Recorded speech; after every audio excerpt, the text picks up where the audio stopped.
Hello everyone, welcome to the wealth architect video. आज हम बात करेंगे मेरे पर्सनल म्यूचुअल फंड पोर्टफोलियो की।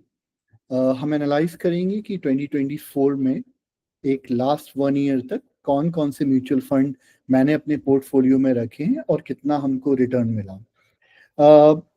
Focus, this is not any recommendation advice, so आप इसको केवल एजुकेशनल पर्पज से ही इस वीडियो को देखें। और कोई भी आप जो फंड्स इसमें डिस्कस किया जा रहा है वो रिकमेंडेड एडवाइस नहीं है। तो आप अपने म्यूचुअल फंड एडवाइसर और से कनेक्ट करने के बाद ही कोई अपना डिसीजन ले। इसको आपको फॉलो करने की कोई ज़रूरत नहीं है। This is just an for the educational video, और जो मैंने एक साल में सीखा तो I want to share that with you.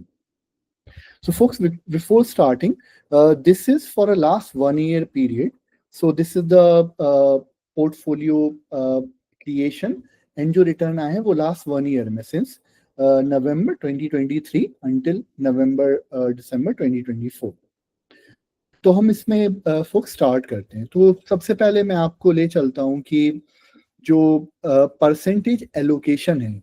So some of you might already know it that जो भी हम अपना म्यूचुअल फंड पोर्टफोलियो बना रहे हैं वहाँ पर it's advisable to have different categories like flexi cap, large cap, mid cap, small cap.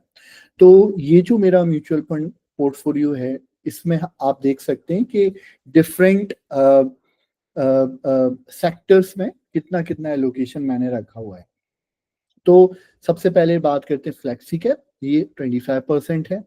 मैंने एक वैल्यू डिस्कवरी फंड भी ले रखा है, that is 15% of my portfolio. 20% mid cap small cap है।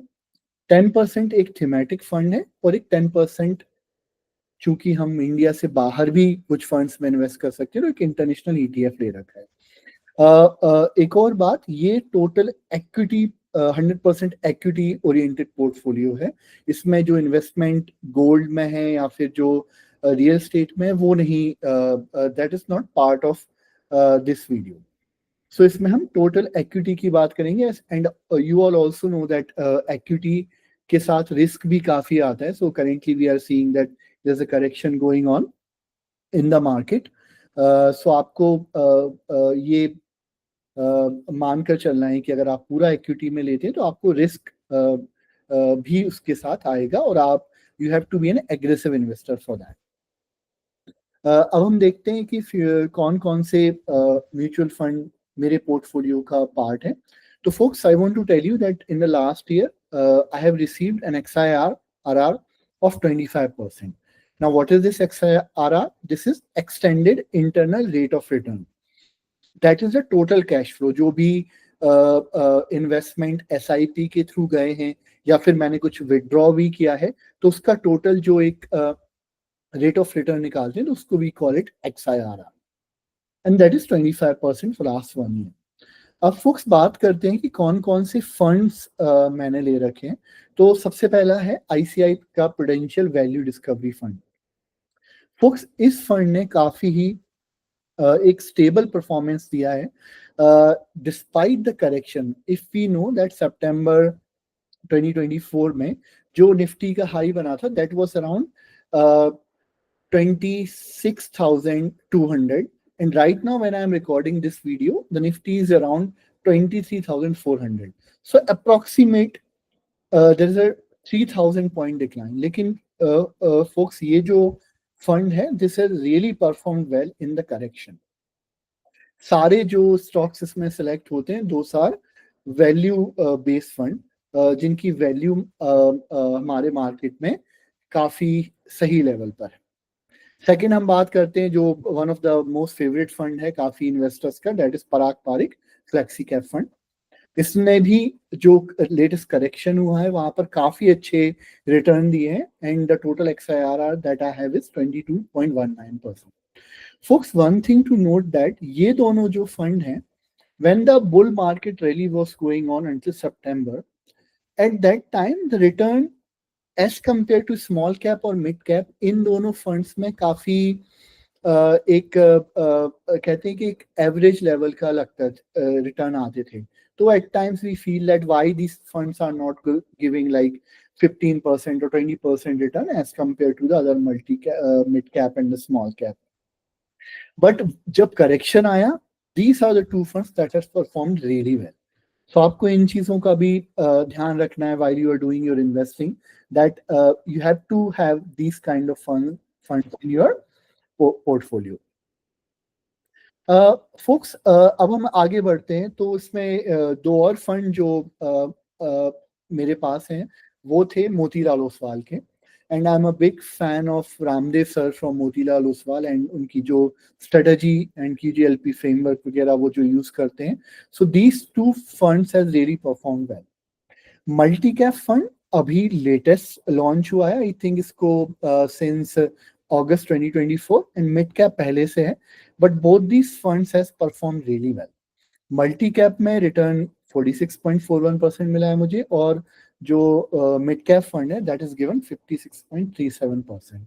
एंड मिड कैप कैटेगरी में all over जितने भी AMCs हैं, ये सबसे अच्छा फंड परफॉर्म हुआ है in the last 1 year and so.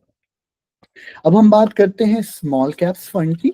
सो यहाँ पर हम फोक्स देख सकते हैं कि मेरे पास निपॉन इंडिया का स्मॉल कैप है और क्वांट का भी स्मॉल कैप है.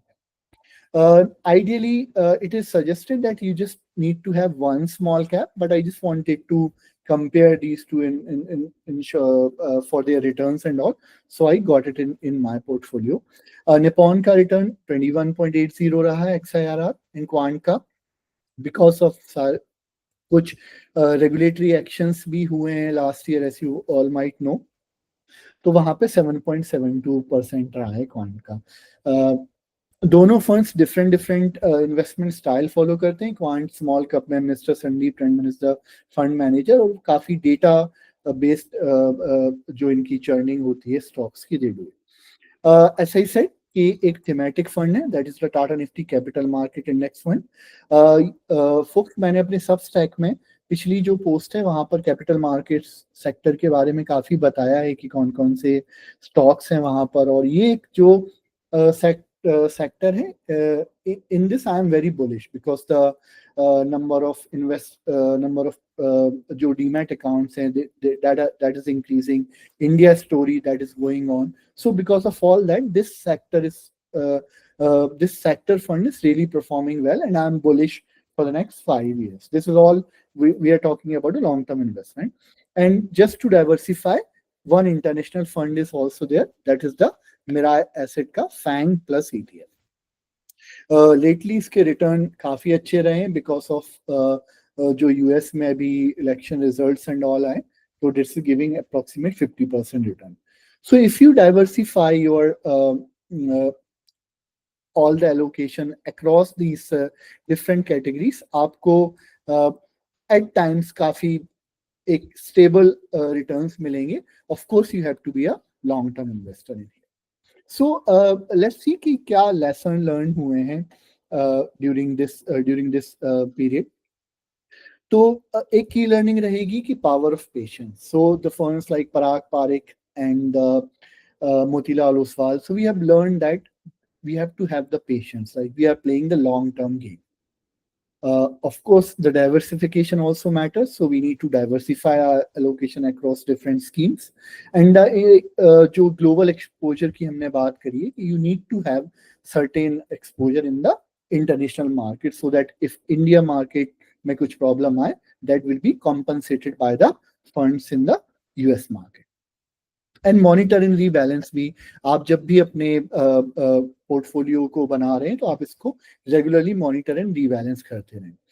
What next for 2025? So folks, at this moment अभी करेक्शन आया हुआ है बाजार में. When I am recording this video, Nifty is at level of 23,500. तो जो सपोर्ट लेवल है, it is just doing काफी दिनों से वहीं पर है. So more or less it's gonna break that level.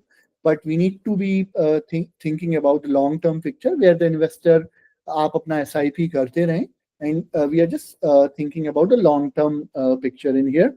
The Q1 and Q2 of 2025 seems like it will be a little bit, it won't be giving the returns as we have experience in the last 3 to 4 years. Earnings also we need to see कि companies की earnings कैसी रहती हैं. But the Q3 and Q4 has a very good sentiment, so we will be looking around the Nifty of somewhere in between the range 27 to 28,000 at the end of 2025. So folks, please do let us know how do you find this video, and please like and subscribe our channel. Thank you so much.